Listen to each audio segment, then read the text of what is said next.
My dear മക്കളെ, let's step in to the exciting world of English. അറിയാലോ, അർജുൻ സാറാണേ.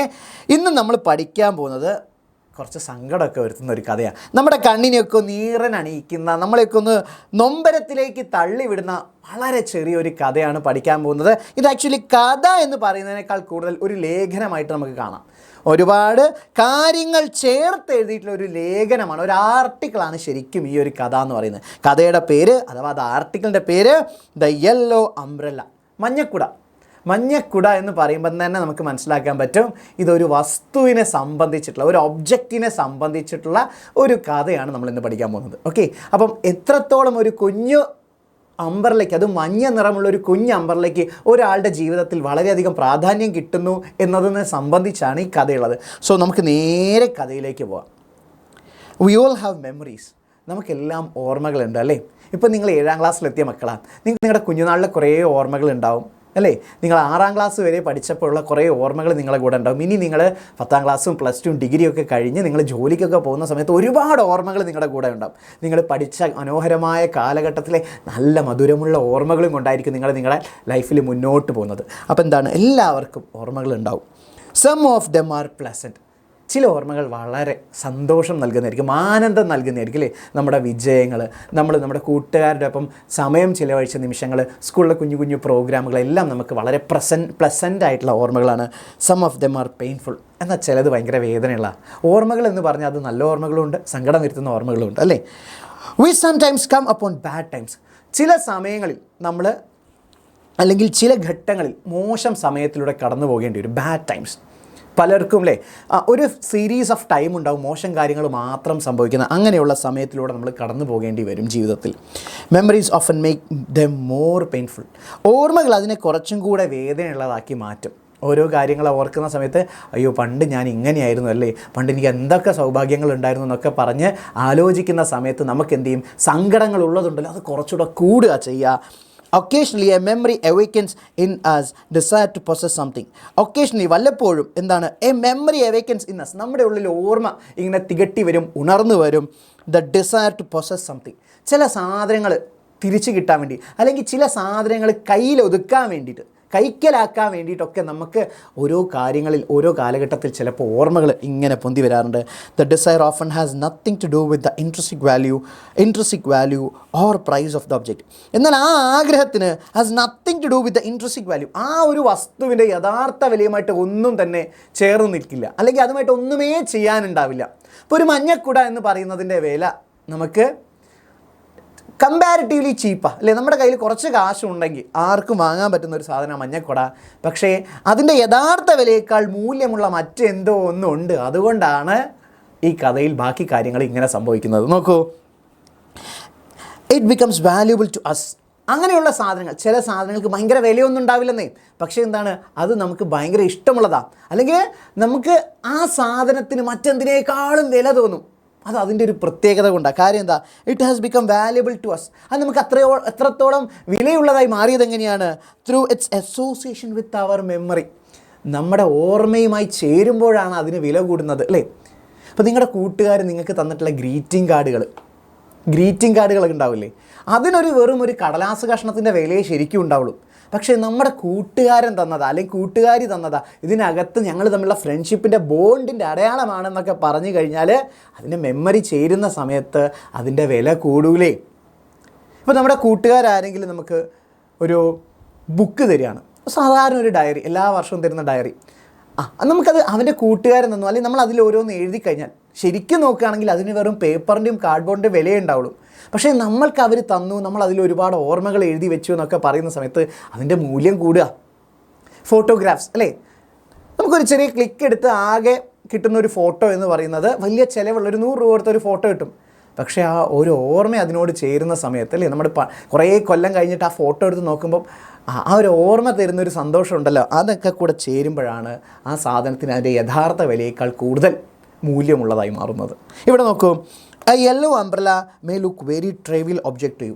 ഒരു മഞ്ഞക്കുട നമ്മളെ സംബന്ധിച്ചിടത്തോളം ഒരു ട്രിവിയൽ ഒബ്ജക്റ്റാണ്, അതായത് അത് നിസ്സാരമായിട്ടുള്ളൊരു കാര്യം, അപ്രധാനമായിട്ടുള്ളൊരു ആയിരിക്കാം ഒരു മഞ്ഞക്കുട അല്ലെ, ഒരു മഞ്ഞക്കുട അത്രയേ ഉള്ളൂ. അതിന് നമുക്ക് ഒരു കടയിൽ ചെന്ന് വാങ്ങിയാൽ കിട്ടാവുന്ന ഒരു മഞ്ഞക്കുട, അത്രേ അതിന് വിലയുള്ളൂ.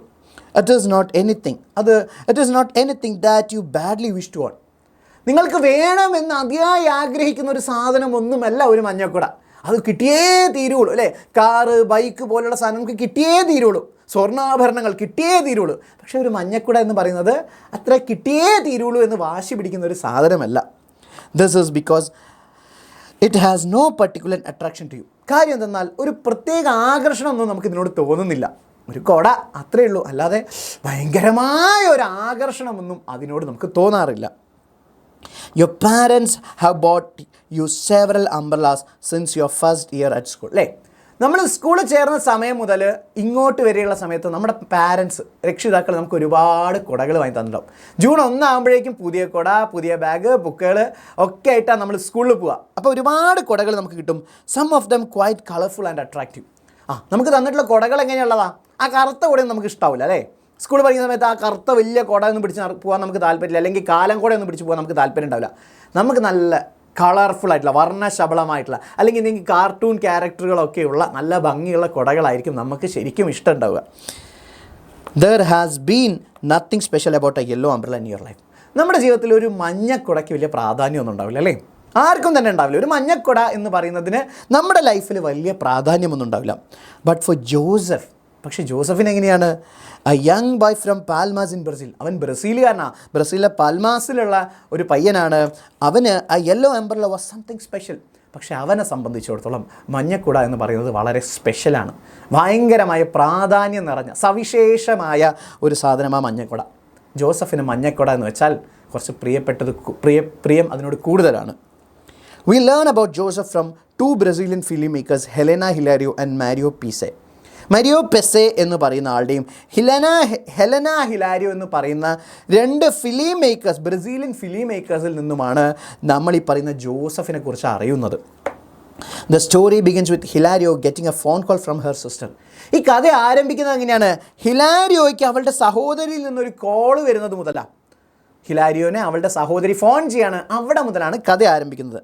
Her sister had been on a visit to an orphanage in Palmas with Christmas gift for children. അവർ മുമ്പ് ക്രിസ്മസ് ഗിഫ്റ്റുകളുമായിട്ട്, ക്രിസ്മസ് സമയത്ത് ഗിഫ്റ്റുകളുമായിട്ട് പൽമാസിലെ ഒരു ഓർഫനേജിൽ, ഒരു അനാഥ മന്ദിരം സന്ദർശിച്ചിട്ടുണ്ടായിരുന്നു. അത് കുട്ടികൾക്ക് വേണ്ടിയുള്ള അനാഥ മന്ദിരമാണ്. ഓക്കെ, കണ്ടുപിടിക്കേണ്ട had been on a visit, മുമ്പ് നടന്ന ഒരു കാര്യമാണ്. മുമ്പ് വർഷങ്ങൾക്ക് മുമ്പ് അന്ന് നടന്നൊരു കാര്യം നറേറ്റ് ചെയ്യുന്ന പറയുന്നതുകൊണ്ടാണ് ഹാഡ് ബീൻ എന്ന് പറയുന്നത്. The children at the orphanage were delighted at seeing the toys they were given.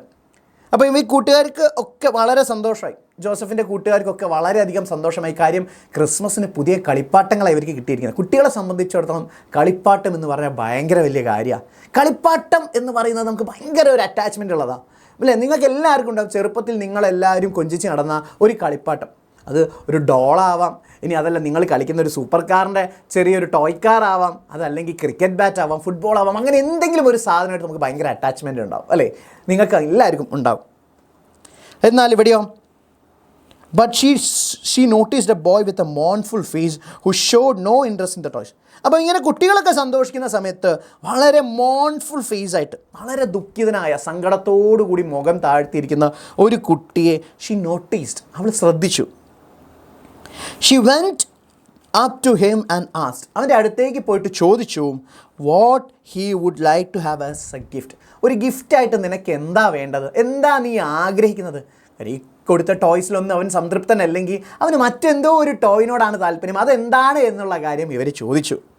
ആ യെല്ലോ അംബ്രല്ല, അവൻ മറുപടി കൊടുത്തു. ഹി സെഡ്, ഒരു മഞ്ഞക്കുട മതി, മഞ്ഞക്കുട മാത്രം മതി, മഞ്ഞക്കുട മാത്രം മതി അവൻ എന്ന് പറഞ്ഞു. His face still downcast. അതും പറഞ്ഞിട്ട് അവൻ്റെ തല അവൻ താഴ്ത്തിയിരുന്നു. കേട്ടോ, ഇങ്ങനെ സങ്കടത്തോടുകൂടി വിഷണ്ണനായിട്ട് അവൻ തല താഴ്ത്തിയിരുന്നു. Hilario sister was puzzled.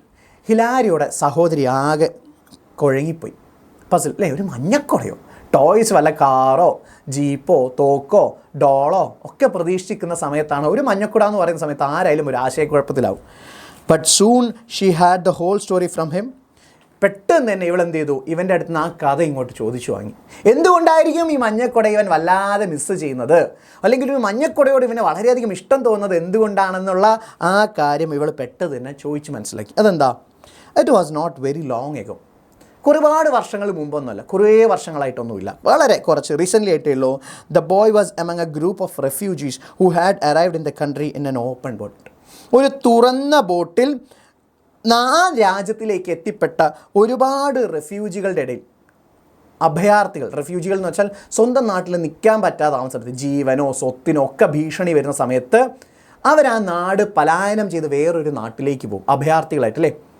എന്നിട്ട് അവിടെ ജീവിക്കാൻ ആഗ്രഹിക്കും. സ്വന്തം നാടും വീടും ഒക്കെ ഉപേക്ഷിച്ച് മറ്റൊരു നാട്ടിൽ ചെന്ന് എങ്ങനെയെങ്കിലും ജീവിച്ചാൽ മതി എന്ന് ആഗ്രഹിക്കുന്ന ആളുകളെയാണ് നമ്മൾ റെഫ്യൂജീസ് എന്ന് വിളിക്കുന്നത്. അഭയാർത്ഥികളുടെ മലയാളത്തിൽ പറയും.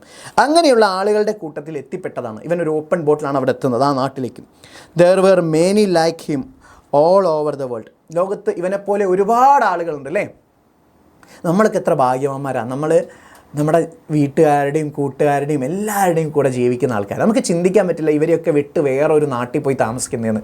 പക്ഷേ ഇന്ന് ലോകത്തിൻ്റെ പല ഭാഗത്തും ഇങ്ങനെ റെഫ്യൂജികളായിട്ട് നാട് കടത്തപ്പെടുന്ന, അല്ലെങ്കിൽ പുതിയ ലോകം അന്വേഷിച്ചെത്തുന്ന എത്രയോ ആളുകളുണ്ട്. യുദ്ധമൊക്കെ കാരണം സ്വന്തം നാടും വീടൊക്കെ വെച്ച് ജീവൻ രക്ഷിക്കാൻ വേണ്ടിയിട്ട് ഒരുപാട് പേര് അങ്ങോട്ട് പോകുന്നുണ്ട്. നമ്മളൊക്കെ എത്ര ഭാഗ്യവാന്മാരെന്ന് ആലോചിച്ച് നോക്കുക ആ കാര്യത്തിൽ. എന്നിട്ട് ഇവിടെ എന്താണ്, അങ്ങനെ കുറേ പേര് ലോകത്തുണ്ട്. Running away for fear from their countries or thrown out as unwanted people. സ്വന്തം നാട്ടിൽ നിന്നും ഭയം കൊണ്ട് പേടിച്ചോടുന്ന ആളുകൾ, അതുപോലെ തന്നെ അൺവാണ്ടഡ് പീപ്പിൾ, ആവശ്യമില്ലാത്ത, അതായത് ആ നാട്ടിൽ ആരും ആഗ്രഹിക്കാത്തവർ എന്ന രീതിയിൽ മുദ്ര കുത്തപ്പെട്ട് നാട് വിട്ടു പോകേണ്ട ആളുകൾ. It was a rainy day. അപ്പോൾ ഇവൻ്റെ ഓർമ്മകൾ പറയുന്ന സമയത്ത് അന്നൊരു മഴ പെയ്യുന്ന ദിവസമായിരുന്നു. His father opened a big yellow umbrella that protected them from the rain as they walked. അപ്പോൾ ഇവൻ്റെ അച്ഛൻ എന്ത് ചെയ്യാണ്, ഒരു വലിയ മഞ്ഞക്കുട തുറന്നു. നല്ല മഴയുള്ള ദിവസം ഇവരെ എല്ലാവരും പ്രൊട്ടക്റ്റ് ചെയ്ത് നടക്കാൻ വേണ്ടിയിട്ട് അദ്ദേഹം ഒരു വലിയ മഞ്ഞക്കുട തുറന്നു പിടിച്ചു. They were going to an orphanage. ഈ കുടയിൽ ചേർന്ന് അവരെല്ലാവരും കൂടെ ഒരു ഓർഫണേജിലേക്ക്, ഒരു അനാഥ മന്ദിരത്തിലേക്കാണ് പോയിക്കൊണ്ടിരുന്നത്. His father left him at the orphanage. ആ ഓർഫണേജിൽ എത്തിയ സമയത്ത് ഇയാളുടെ മകനെ അവിടെ നിർത്തുക, ഉപേക്ഷിക്കുക എന്ന് വെച്ചാൽ നീ ഇവിടെ നിൽക്കുമെന്ന് പറഞ്ഞ് പോരുകയാണ്. That was the only way out for him. അത് മാത്രമേ അയാൾക്ക് ചെയ്യാൻ പറ്റിയ ഏക മാർഗമുണ്ടായിരുന്നുള്ളൂ. He had been out of work a long time. അദ്ദേഹം ഒരുപാട് നാൾ പുറത്തായിരുന്നു ജോലിയൊക്കെ ആയിട്ട്. The only hope of survival for his son was to grow up in the orphanage. അയാൾ എപ്പോഴും പുറത്തായത് കാരണം ഇയാൾക്ക് തൻ്റെ മകൻ രക്ഷപ്പെടും എന്നുള്ള കാര്യത്തിൽ ആകെ ആശ്വാസമുള്ളത് എന്താണെന്ന് വെച്ചാൽ മകനെ ഓർഫണേജിലാക്കി എന്നുള്ളതാണ്. അവൻ അവിടെ കിടന്ന് എങ്ങനെയെങ്കിലും അതിജീവിച്ചോളും, രക്ഷപ്പെട്ടോളും എന്നുള്ളൊരു കാര്യം മാത്രമേ അയാൾക്കൊരു ഓൺലി ഹോപ്പ് ഉണ്ടായിരുന്നുള്ളൂ. The boy watched as his father walked away. അപ്പം ഇവൻ നോക്കുന്ന സമയത്ത് ഇവൻ്റെ അച്ഛൻ ഇങ്ങനെ നടന്നകലുന്നതാണ് കാണുന്നത്. Rain drops bouncing of the yellow umbrella. ആ മഞ്ഞക്കുടയുടെ മേലെ ഇങ്ങനെ മഴവെള്ളത്തുള്ളികൾ ഇങ്ങനെ വന്ന് തട്ടിത്തെറിക്കുന്നത്, ബൗൺസ് ചെയ്യുന്നത് ഇങ്ങനെ നോക്കി നിന്നു. That was the last time he so his father. ഇവൻ്റെ അച്ഛനെ അവസാനമായി ഇവൻ കണ്ടത് അപ്പോഴാണ്. ആ മഞ്ഞക്കുടയുമായിട്ട് മഴയത്ത് നടന്നകലുന്നതാണ് അച്ഛനെക്കുറിച്ചുള്ള അവൻ്റെ അവസാനത്തെ ഓർമ്മ. The yellow umbrella had become etched in his memory. അവൻ്റെ ഓർമ്മകളിൽ ആ മഞ്ഞക്കുട അങ്ങ് ചേർന്ന് പോയി, പതിഞ്ഞു പോയി. എച്ച്ഡ് എന്ന് വെച്ചാൽ പതിഞ്ഞു പോയി. It was as if the yellow umbrella would unite him with his family someday. എങ്ങനെയാണ് ഈ മഞ്ഞക്കുട ഒരു നാൾ ഇവരെ എല്ലാവരും, ഇവരുടെ കുടുംബത്തെ എല്ലാവരെയും ഒത്തുചേർക്കുമെന്ന പോലെയാണ് ഇവൻ അനുഭവപ്പെടുന്നത്. ഒരു മഞ്ഞക്കുട വന്നു കഴിഞ്ഞാൽ ഇവരുടെ കുടുംബം വീണ്ടും ഒന്നിക്കും എന്ന പോലെ, ആസിഫ് എന്ന പോലെയാണ് ഇവർ കരുതുന്നത് എന്നെങ്കിലും ഒരു നാൾ. Hilario was impressed by the boy story. ഇവൻ്റെ ഈ കഥ കേട്ട സമയത്ത് ഹിലാരിയോ ഭയങ്കരമായിട്ട് ഇംപ്രസ്ഡായി. കിട്ടിലൻ കഥ എന്ന രീതിയിൽ ചിന്തിച്ചു. She thought of turning the boy's painful memory into a work of art, a record of empathy and hope. അപ്പോൾ ഇവൻ്റെ കഥ കേട്ട സമയത്ത് ഇതൊരു വർക്ക് ഓഫ് ആർട്ട്, ഒരു സർഗാത്മക സൃഷ്ടിയായിട്ട്, ഒരു ക്രിയേറ്റീവ് സൃഷ്ടി, ഒരു കലാസൃഷ്ടിയാക്കി മാറ്റണം. എന്ത് പ്രതിദാനം ചെയ്യുന്നത്? എംപതി ആൻഡ് ഹോപ്പ്, അനുകമ്പയും പ്രതീക്ഷയും നൽകുന്ന ഒരു കലാസൃഷ്ടി ഈ കഥ ബേസ് ചെയ്ത് ഉണ്ടാക്കണമെന്ന് ഹിലാരിയോയ്ക്ക് തോന്നി. It took 10 years for Hilario and her associate Mario Pesce to produce the animated film Umbrella. ശേഷം 10 വർഷമെടുത്താണ് ഹിലാരിയോയും അവളുടെ സുഹൃത്ത്, അവരുടെ കൂടെയുള്ള മാരിയോ പെസയും കൂടെ ചേർന്ന് ഒരു ആനിമേറ്റഡ് ഫിലിം അംബർല എന്ന പേരിൽ പുറത്തിറക്കുന്നത്. Which was the first film they made as duo. ഇതാണ് അവർ ഒരുമിച്ച് നിർമ്മിക്കുന്ന ആദ്യത്തെ സിനിമ. ഡ്യുവോ എന്ന് വെച്ചാൽ 2 പേരും കൂടെ ചേർന്ന് പുറത്തിറക്കുന്ന ഡ്യുവോ. നമ്മൾ പറയില്ലേ സത്യനന്ദിക്കാട് ശ്രീനിവാസൻ എന്ന് പറയുമ്പോൾ ആ ഒരു ഡ്യുവോ ആണ്. ദാസനും വിജയനും ഒരു ഡ്യുവോ ആണ്. അങ്ങനെ 2 പേർ ചേർന്ന് എടുത്തതാണ് ഇങ്ങനെയുള്ള സിനിമ. It was released in 2019. 2019 ആ സിനിമ റിലീസ് ചെയ്തു. It received an Oscar nomination. അതിന് ഓസ്കാർ നോമിനേഷൻ ലഭിച്ചു. ഓസ്കാർ പുരസ്കാരം ലഭിക്കാൻ മാത്രമുള്ള ക്വാളിറ്റി ആ സിനിമയ്ക്കുണ്ടെന്നാണ് അതിൻ്റെ അർത്ഥം. And went on to win recognition at several film festival. ഒരുപാട് ഫിലിം ഫെസ്റ്റിവലുകളിൽ എന്താണ് ഈ സിനിമ പോയിട്ട് ഒരുപാട് പുരസ്കാരങ്ങൾ നേടി. Umbrella as a film that can both entertain and enlighten grown ups and children like. മുതിർന്നവരെയും കുട്ടികളെയും ഒരുപോലെ എൻ്റർടൈൻ ചെയ്യിക്കാനും വിനോദിപ്പിക്കാനും അതുപോലെ തന്നെ ബോധവൽക്കരിക്കാനും പറ്റിയ ഒരു കഥയാണിത് അല്ലേ. കുട്ടികൾക്ക് ഭയങ്കരമായിട്ട് ഇഷ്ടമാവും, അതേപോലെ മനസ്സിലാവും. ഒരുപാട് സാധനങ്ങളുമായിട്ട് നമ്മുടെ ലൈഫിൽ എന്തെങ്കിലുമൊക്കെ ബന്ധമുണ്ടാകും. പിന്നെ വലിയ ആളുകൾക്ക് എങ്ങനെയാണ് മനസ്സിലാവുക, ഈ റെഫ്യൂജീസിൻ്റെ കഷ്ടപ്പാടും ബുദ്ധിമുട്ടുകളും അതവർക്ക് മനസ്സിലാവും. It is a story of love and hope. ഇത് സ്നേഹത്തിൻ്റെയും അതുപോലെ തന്നെ പ്രതീക്ഷയുടെയും ഒരു കഥയാണ്.